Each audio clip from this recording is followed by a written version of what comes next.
Édito numéro 16. Harry Potter. L'art des baguettes requiert bien des connaissances élémentaires dans des domaines avancés de la magie, mais ce qu'il faut retenir, c'est que c'est la baguette qui choisit le sorcier, Monsieur Potter. Ou comment, ce qui se veut être une réplique la plus fidèle du fabricant, Monsieur Ollivander, au principal intéressé, vous explique pourquoi une société idéaliste s'est si bien vendue par le monde. Harry Potter ne compte désormais plus ses anniversaires, et j'ai si longtemps attendu pour en faire un numéro ne parlant que de l'œuvre, c'est bien parce que j'étais un peu refroidi d'aborder un thème que je ne peux malheureusement plus lire. En ayant toutefois tout donné dans une plume antérieure que j'ai distingué réouvrir un classique du genre, j'ai préalablement essayé d'établir un esprit de l'enfant, celui qui fut le mien, quand je me suis plongé dans l'œuvre les quelques 20 premières fois, puisque si une et une seule analyse par axe et à l'occasion du développement du merchandising a suffi, je n'ai jamais, en effet, retenu une volonté animale de réouvrir la saga que j'avais déjà lue. Harry a en effet 11 ans lorsque la plus grande nouvelle de sa vie lui est communiquée. Mettez 2 points. Il est un sorcier et il l'ignorait lui-même depuis sa tendre enfance. C'est le géant Hagrid qui vient le trouver à grand renfort de documents l'attestant, signés notamment par Dumbledore, l'autre sorcier patenté dont il entend parler ce jour-là. Considérablement dans l'embarras, il va tout de même choisir de suivre celui qui en dit le plus long. S'il était un vrai poids pour les Dursley, il allait au-devant d'une éducation à l'école du quartier pour revenir chez son oncle, sa tante, mettez entre parenthèses, la sœur de sa mère, fermez la parenthèse, et son cousin tous les soirs. En revanche, tout mineur de 11 ans qu'il est, en acceptant l'invitation du collège Poudlard, il fait le choix de découvrir tout d'un monde qu'il ignore, en envisageant le ridicule pendant les quelques premiers chapitres, avant de se rassurer.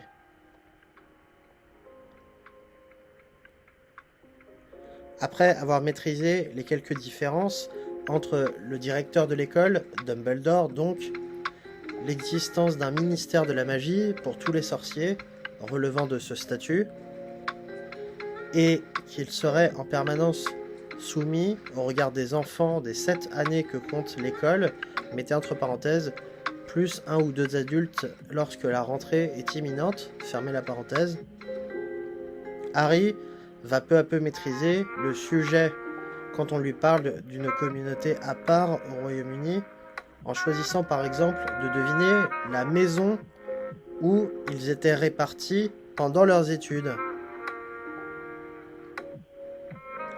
Pas le plus habile en incantations et autres matières obligatoires, il faut bien avouer qu'avoir su gérer les personnes de sa famille lui donne un avantage, car il n'est pas impressionné par les caractères les plus trempés de la série. Harry comprend année après année qu'une seule et même personne, entre parenthèses bien évidemment Dumbledore, jamais en retrait, fermez la parenthèse, a fait appel à lui en qualité de suppléant. Et s'il n'est pas un faire-valoir du directeur, il comprend aussi que la magie s'étudie parfaitement de manière théorique. En témoigne l'entièreté de la communauté magique implantée au Royaume-Uni dans le secret le plus total et dans l'ignorance des moldus. Ceux qui sont, comme les Dursley, privés de tout pouvoir. Bien porté part et j'ai osé une école, entre guillemets, anglaise qui ne sait manifestement que faire ça. Bond, Eggsy ou Alex Rider sont de la même chapelle. Cette-ci de mention était entre parenthèses. On désigne peu à peu, par le biais des enfants, l'autre coupable. Une sorte de plombier ou d'électricien au bonnet pointu, oui, qui égrène en liste de plus en plus longue les promotions nouvelles et futures qui porteront peut-être celui qui pourra le remplacer. Au diable, les inégalités du territoire. Le So British Surrey ne semble compter qu'un seul sorcier, Harry, et Private Drive ne paraît jamais plus exigu, plus à cheval sur la bienséance qu'en été, saison pendant laquelle Poudlard ferme et Harry retourne vivre chez sa famille en vie.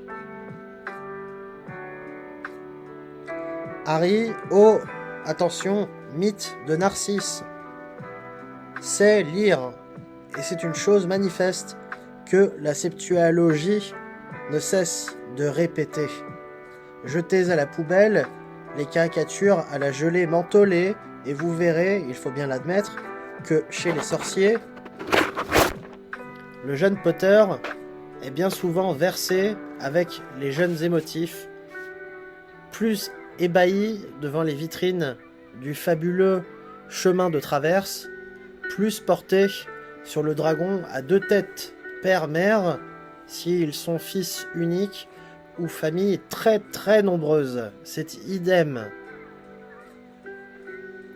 Il semble que la saga Potter ne compte vraiment que des élus à exercer dans de hautes fonctions et qu'on ne peut vraiment compter que sur les doigts d'une main.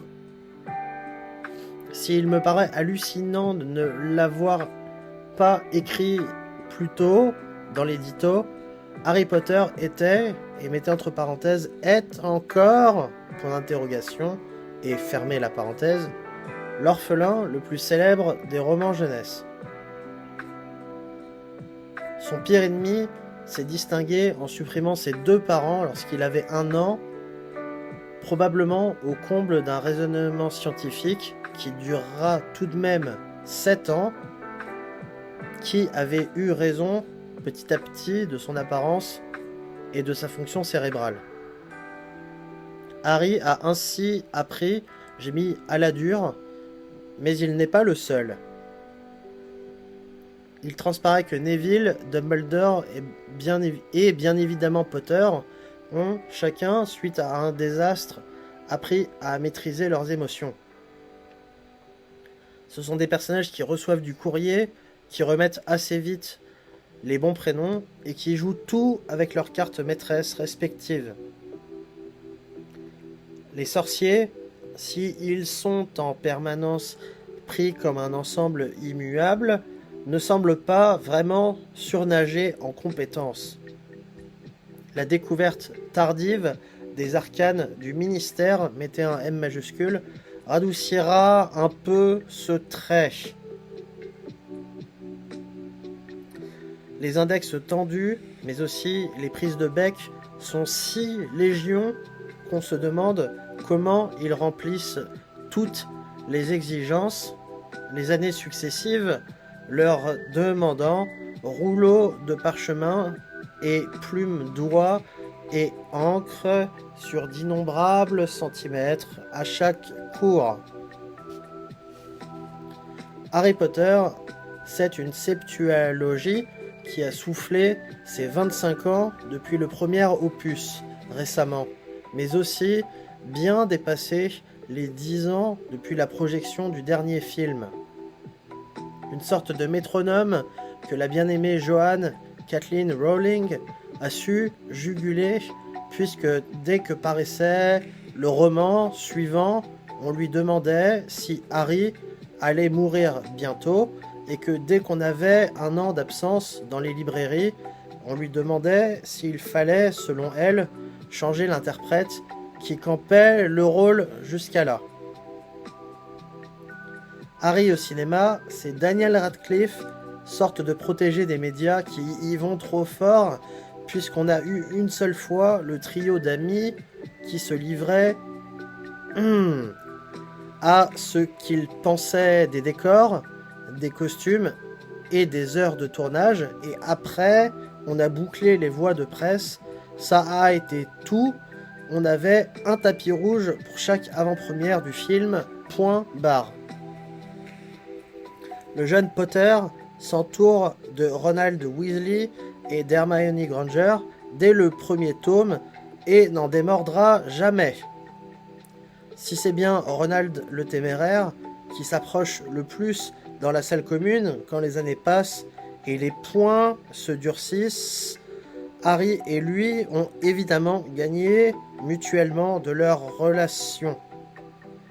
Statut de sang pur, c'est 5 frères plus âgés, plus une mère, un père, et oui, en vie, et une sœur que Harry rencontrera tour à tour, les interrogeant sur à peu près tout, les créatures ou les sorciers célèbres. Si on a sourcillé que l'ère Internet et les corbeilles des bureaux puissent porter des théories fantastiques, que le directeur et Ron se jetteraient le maléfice de l'Imperium à tour de rôle, ou qu'un de ses frères le remplacerait un jour, Harry a également apporté à Ronald. Il était son partenaire pour les devoirs, en études, en travaux pratiques, et lui était d'une aide considérable, lui relayant plusieurs nouvelles du monde magique. Chaque fois qu'Harry sentait le mystère s'épaissir, il ne rechignait pas à lui raconter ce qui avait été jugé privé ou très secret par Hagrid et comparses.